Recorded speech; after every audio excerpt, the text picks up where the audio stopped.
لوگوں نے موسیٰ علیہ السلام سے پوچھا زمین میں سب سے بڑا عالم کون ہے؟ انہوں نے کہا میں. اب بات تو بالکل صحیح تھی ٹھیک ہے نا, بات بالکل, کیونکہ پیغمبر سے بڑا عالم کوئی نہیں ہوتا. لیکن اللہ کو آپ کا یہ انداز پسند نہیں آیا. یہ بخاری کی حدیث ہے. اللہ نے کہا کہ اے موسیٰ کچھ علم ہم نے دوسروں کو بھی دیے ہیں.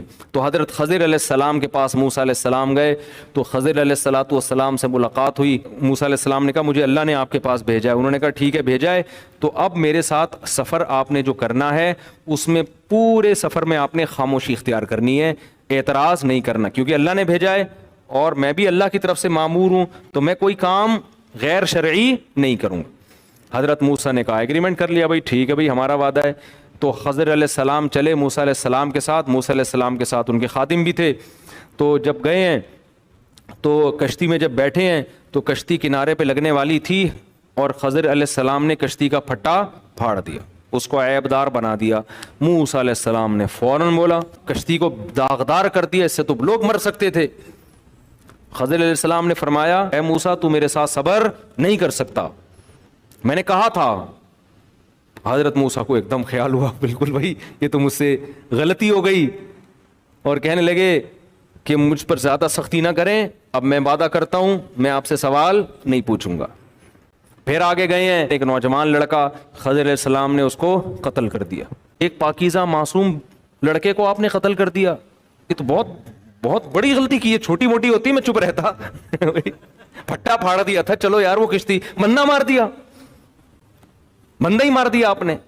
علماء کہتے ہیں جو حضرت موسیٰ علیہ السلام بار بار بول رہے تھے نا, بظاہر تو یہ عیب ہے بظاہر, لیکن حقیقت میں یہ خوبی ہے. پیغمبر کی شان ہی یہی ہوتی ہے کہ وہ کوئی بھی چیز ان کو غلط نظر آئے وہ خاموش نہیں ہوتے. مبلغ تو کہاں خاموش ہوتا ہے.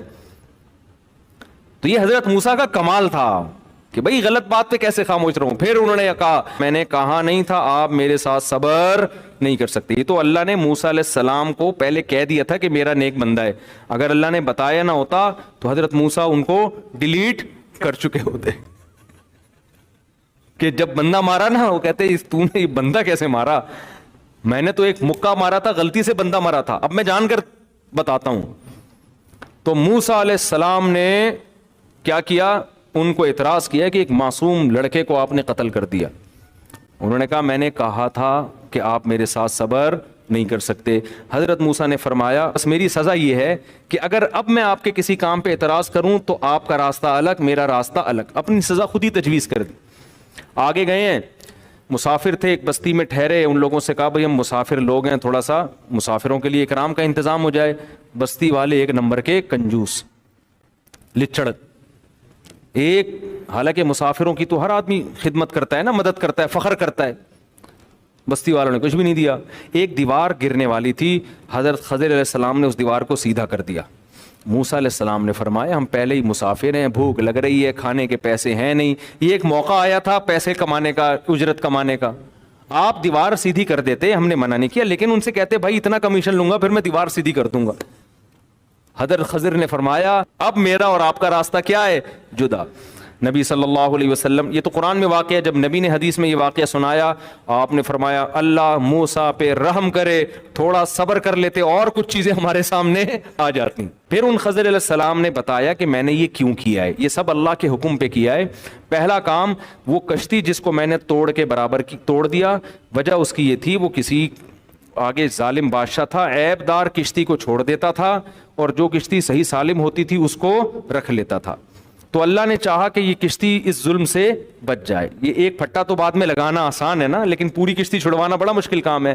دوسرا کام وہ جو نوجوان کو میں نے قتل کیا, اللہ کے علم میں یہ بات تھی یہ بڑا ہو کر اپنے والدین کا باغی بنے گا. اس کے ماں باپ نیک انسان تھے, اللہ نے ارادہ کیا کہ اس کو موت دے کر اس کے بدلے میں کوئی نیک صالح بیٹا دیں ان کو, تو اللہ کے حکم پر میں نے اس کو قتل کر دیا. اور تیسرا جو دیوار تھی اس کے نیچے یتیم بچوں کا خزانہ تھا, ان کے والدین نیک صالح تھے. تو اگر یہ دیوار گر جاتی, محلے کے کنجوس لوگ یہ جنہوں نے ہمیں اکرام بھی نہیں کیا ہمارا, یہ سارے اس کروڑوں روپے کے خزانے کے مالک بن جاتے. تو اللہ نے ارادہ کیا کہ یہ دیوار ابھی نہ گرے, بچے جوان ہو جائیں گے, مضبوط بن جائیں گے, پھر ان کو پتہ چلے گا ہمارے والدین نے یہاں خزانہ دفن کیا تھا.